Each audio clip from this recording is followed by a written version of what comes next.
Imagínate esto. Tienes 7 años y estás de pie en el frío pasillo de piedra del convento de Santa Águeda, en el norte de Francia, en el año 1228. La luz de las velas se refleja en las paredes talladas con escenas de santos mártires, con los rostros contorsionados por la agonía eterna. Tu pequeña mano aferra una muñeca de madera, el último regalo de una madre a la que nunca volverás a ver. Lo que no sabes es que en las próximas horas, todo lo que crees sobre la seguridad, sobre el amor de Dios, sobre la naturaleza misma de la infancia, será destruido para siempre. Los otros niños pasan a tu lado como fantasmas. Con la cabeza rapada, los pies descalzos sobre las piedras heladas. No hablan. No sonríen. Sus ojos albergan un conocimiento profundo que ningún niño debería poseer. Observas las ronchas frescas en sus espaldas, cómo se estremecen al acercarse los pasos, la cautelosa distancia que mantienen de las figuras vestidas de negro que se deslizan por los pasillos como depredadores a la caza de su presa. Lo que te espera tras estos muros sagrados no es la salvación, sino la destrucción sistemática. Estás a punto de descubrir que los conventos medievales, instituciones supuestamente dedicadas a la obra de Dios, operaban algunas de las redes de abuso infantil más sofisticadas de la historia.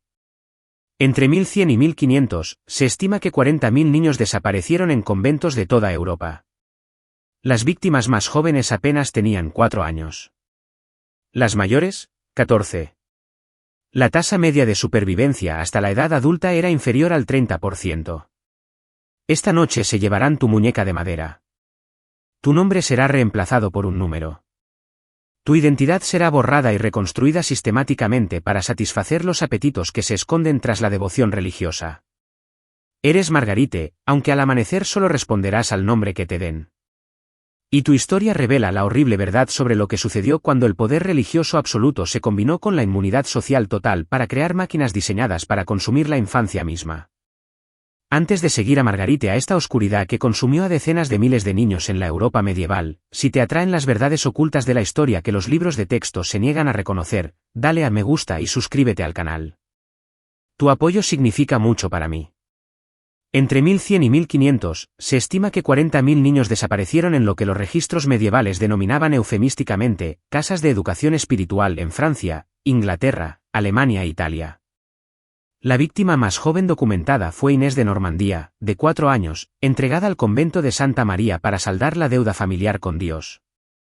El mayor fue Tomás de Yorkshire, de 14 años, cuyo delito fue haber nacido de padres que cuestionaban los impuestos eclesiásticos. El tiempo promedio que un niño sobrevivía en estas instituciones antes de morir, perder la razón o sufrir una completa destrucción psicológica era de 18 meses. Estas cifras provienen de archivos del Vaticano, revelados en 1998, pero representan únicamente los casos que se consideraron dignos de registro. El motor económico de este sistema era brutalmente simple. Las familias podían saldar sus deudas, tanto financieras como espirituales, ofreciendo a sus hijos como oblatos a casas religiosas.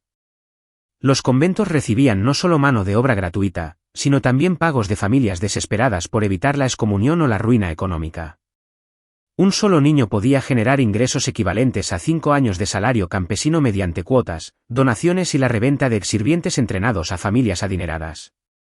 La jerarquía eclesiástica fomentaba activamente estos acuerdos, considerando la ablación infantil como algo rentable y espiritualmente beneficioso. Los criterios de selección seguían patrones predecibles que revelaban el verdadero propósito del sistema. Los niños hermosos exigían cuotas más altas y recibían prioridad en conventos con mecenas adinerados. Los niños inteligentes eran valorados por sus tareas complejas y el mantenimiento de registros. Pero lo más inquietante eran los requisitos físicos específicos documentados en los registros de admisión de los conventos, criterios que no tenían nada que ver con el desarrollo espiritual, sino con satisfacer apetitos que no se atrevían a pronunciar su nombre a la luz del día. La red geográfica abarcaba toda la cristiandad medieval, con más de 300 operaciones conventuales documentadas especializadas en la ablación infantil. Lutz conectaba instituciones a través de las fronteras nacionales, lo que permitía el traslado de niños que se volvían demasiado reconocibles o demasiado dañados para sus ubicaciones originales. Los relatos de supervivencia describen un sofisticado sistema de transporte en el que los niños eran trasladados en carros cubiertos entre conventos, sin que ni siquiera los conductores encargados de entregarlos conocieran su destino. La selección de Margarita siguió el patrón habitual documentado en los registros del convento de Santa Águeda. A sus 7 años, poseía la combinación de belleza, inteligencia y desesperación familiar que la convertía en la mercancía ideal. Su padre debía importantes impuestos a la iglesia tras una mala cosecha, mientras que su madre enfrentaba acusaciones de practicar la medicina tradicional que rayaban en la herejía. El sacerdote local ofreció una solución que parecía misericordiosa, una forma de saldar ambas deudas mediante la entrega de su hija al servicio de Dios. Al llegar a Santa Águeda, Margarite experimentó lo que los registros que se conservan llaman el periodo de preparación, un proceso cuidadosamente diseñado para vencer la resistencia, manteniendo la apariencia de instrucción religiosa. Inmediatamente la separaron de sus pertenencias, y le dijeron que los apegos terrenales obstaculizaban su crecimiento espiritual. Su ropa fue reemplazada por una tosca túnica marrón que la identificaba como propiedad de la institución. Su hermoso cabello dorado fue rapado por completo, aparentemente para evitar la vanidad, pero en realidad para eliminar cualquier rasgo distintivo que pudiera ayudarla a recordar su antigua identidad. Durante su primera semana, Margarite comprendió la verdadera naturaleza de su situación gracias a las advertencias susurradas de otros niños y a la observación directa de las actividades diarias del convento. Aprendió que las habitaciones cerradas bajo la capilla tenían propósitos ajenos a la oración. Descubrió que ciertos sacerdotes visitantes mostraban un interés inusual por los niños más pequeños. Comprendió que los gritos que oía por las noches no eran fruto de un éxtasis espiritual, sino de un sufrimiento tan profundo que ni siquiera los gruesos muros de piedra podían contenerlo. Las reglas que regían su nueva existencia carecían de sentido hasta que comprendió su verdadero propósito. A los niños se les prohibía hablar durante el día, lo que garantizaba que no pudieran compartir información ni coordinar resistencia. Debían bañarse juntos bajo supervisión, supuestamente por higiene, pero en realidad con fines de evaluación que satisfacían el apetito de quienes pagaban precios elevados para acceder a los recién llegados. Se sometían a exámenes espirituales diarios en aposentos privados. Estas sesiones dejaban a los niños examinados retraídos y aterrorizados, pero que se registraban en los libros de contabilidad del convento como prueba de su dedicación religiosa. El proceso que transformó a Margarite de hija querida a objeto mercantilizado siguió etapas precisas, perfeccionadas durante siglos de práctica institucional. Los conventos medievales habían perfeccionado técnicas de destrucción psicológica que la psicología no comprendería formalmente hasta el siglo XX. Su eficacia quedó demostrada por los miles de niños que emergieron de estas instituciones como cascarones vacíos, programados para la obediencia absoluta. Primero vino la ceremonia espiritual de nombramiento, realizada con un elaborado ritual religioso para disimular su verdadero propósito de borrar la identidad. El nombre de nacimiento de Margarite fue declarado vanidad, alejándola del amor de Dios. Fue rebautizada como penitenta, un nombre que redujo toda su existencia al concepto de expiación perpetua por pecados que nunca había cometido. Su muñeca de madera, su último vínculo con el amor maternal, fue quemada durante la ceremonia mientras ella era obligada a observar, diciéndole que destruir los apegos terrenales era necesario para la pureza espiritual. La prohibición de pronunciar los nombres de su familia se aplicó mediante castigos cada vez más severos, hasta que incluso pensar en su madre y su padre se convirtió en una fuente de dolor físico. En segundo lugar, las modificaciones físicas diseñadas para identificarla como propiedad del convento, a la vez que satisfacían las preferencias específicas de quienes pagaban por el acceso a los niños. Su cabeza permanecía rapada, no por razones espirituales, sino porque ciertos clientes preferían la vulnerabilidad que esto creaba. Mantenía los pies descalzos incluso en invierno, aparentemente por humildad, pero en realidad porque el frío constante hacía a los niños más dóciles y fáciles de controlar. Lo más inquietante eran los exámenes médicos regulares realizados por médicos visitantes, quienes mostraban mucho más interés en evaluar el desarrollo de los niños que en tratar cualquier dolencia real. En tercer lugar, vino el condicionamiento psicológico que debilitó la capacidad de Margarite para considerarse un ser humano individual merecedor de protección y cuidado. Le asignaron el número 47, que sustituyó su nombre en todas sus interacciones diarias. Le enseñaron que cada respiración era una deuda contraída con la Iglesia por el privilegio de existir. Le dijeron repetidamente que su familia la había rechazado, que habían pagado al convento para que se la llevaran porque no era deseada y representaba una carga. Estas mentiras se reforzaron mediante cartas falsificadas, supuestamente documentos de sus padres, que expresaban alivio al verse liberada de la responsabilidad de criar a una niña tan difícil. La educación de Margarite en su nuevo rol comenzó con tareas que parecían casi inocentes para los observadores, pero que tenían propósitos más oscuros que solo conocía el círculo íntimo de la institución. Le enseñaron a servir el vino con particular gracia, con movimientos que realzaban su pequeño tamaño y belleza infantil. Aprendió a cantar himnos en posturas que mostraban su vulnerabilidad, manteniendo la apariencia de devoción religiosa. Recibió formación en técnicas de masaje, supuestamente para tratar las dolencias de monjas ancianas, pero en realidad para prepararla para atender las necesidades físicas de los visitantes que pagaban tarifas elevadas por esa atención personalizada. Los demás niños de Santa Ágata habían desarrollado un sofisticado sistema de comunicación silenciosa que les permitía compartir advertencias e información de supervivencia sin alertar a sus captores.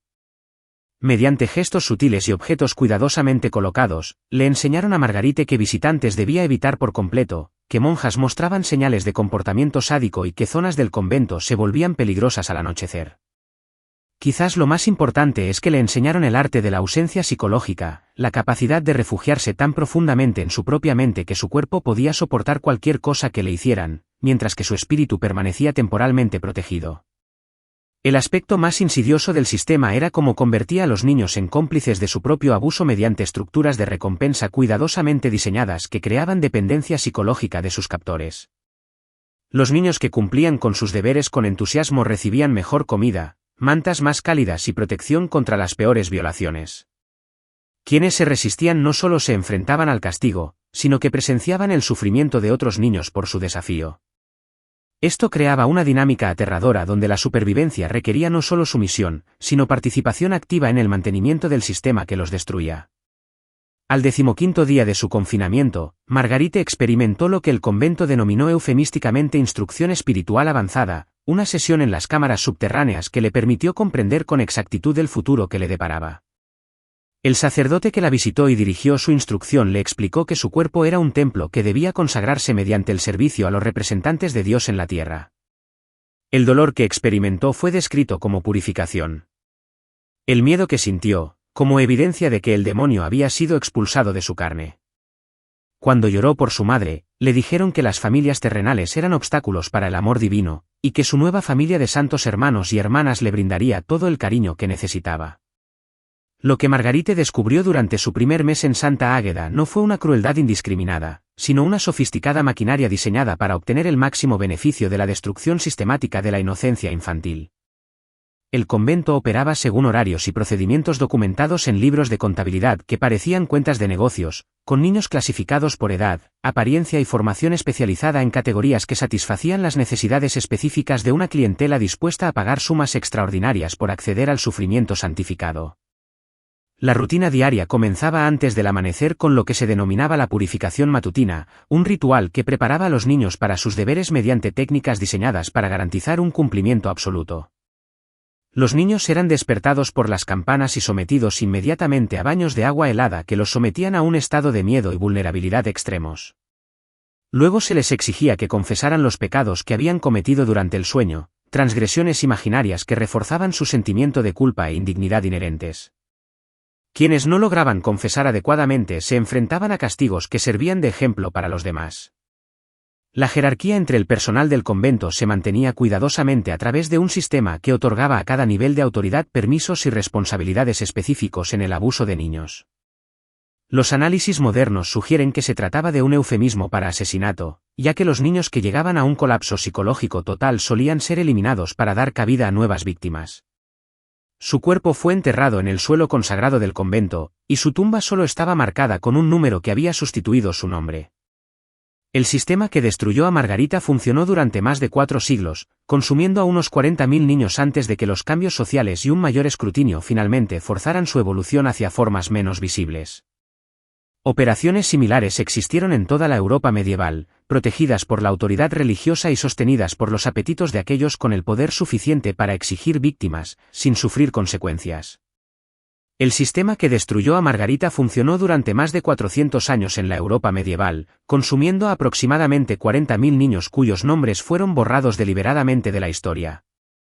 Redes institucionales similares existían en todos los grandes reinos europeos, desde las escuelas monásticas de Inglaterra hasta los sistemas conventuales de los estados italianos. Esta práctica solo cesó cuando la Reforma protestante y el aumento de la alfabetización hicieron imposible mantener un secreto absoluto sobre actividades que requerían una extensa documentación y coordinación. Estas cifras representan a niños reales con familias, sueños y futuros que fueron sistemáticamente destruidos con fines de lucro disfrazados de servicio religioso. Margarite fue registrada como el artículo 47, adquirida mediante condonación de deuda, liquidada el 15 de marzo. Toda su existencia se redujo a una entrada contable en libros que trataban a los niños como ganado. Los archivos del Vaticano contenían miles de entradas similares, cada una representando una vida consumida por el mal institucionalizado que operaba bajo la protección de la autoridad divina. Los mismos mecanismos que propiciaron el sufrimiento de Margarite operan hoy en instituciones en las que confiamos, sistemas que apoyamos sin saberlo y organizaciones que utilizan la autoridad religiosa o educativa para acceder a niños vulnerables. La voluntad de tratar a los niños como mercancías, la ceguera institucional que permite que el abuso sistemático continúe sin ser detectado, los incentivos económicos que prevalecen sobre las preocupaciones morales cuando las ganancias son suficientemente sustanciales y el uso de la autoridad y la tradición para silenciar a las víctimas y desacreditar a los acusadores. Todos ellos persisten a través del tiempo. En 2024, se estima que 1,2 millones de niños en todo el mundo sufren abusos sistemáticos similares en entornos institucionales que alegan fines educativos, religiosos o terapéuticos. Los lugares cambian de conventos medievales a residencias modernas. Las tecnologías evolucionan desde registros con pluma hasta sistemas de documentación digital. La capacidad humana fundamental para la crueldad organizada contra los indefensos se mantiene constante a lo largo de los siglos y las culturas. Recordamos a Margarite no como el objeto 47, sino como una niña de 7 años que merecía protección, amor y la oportunidad de convertirse en la mujer que podría haber sido. Su historia sobrevive porque alguien, en algún lugar, mantuvo registros que revelaron la verdad. Alguien preservó pruebas que demostraron que estos crímenes ocurrieron. Alguien se negó a permitir que estas atrocidades desaparecieran en una conveniente amnesia histórica. La semana que viene, examinaremos la tortura sistemática de niños trabajadores en las fábricas textiles victorianas, explorando cómo el progreso industrial requirió la destrucción de la propia infancia. Suscríbete a The Wicked Historian para no perderte estas voces que la historia intentó silenciar, estas historias que revelan verdades incómodas sobre la naturaleza humana que ignoramos bajo nuestra propia responsabilidad.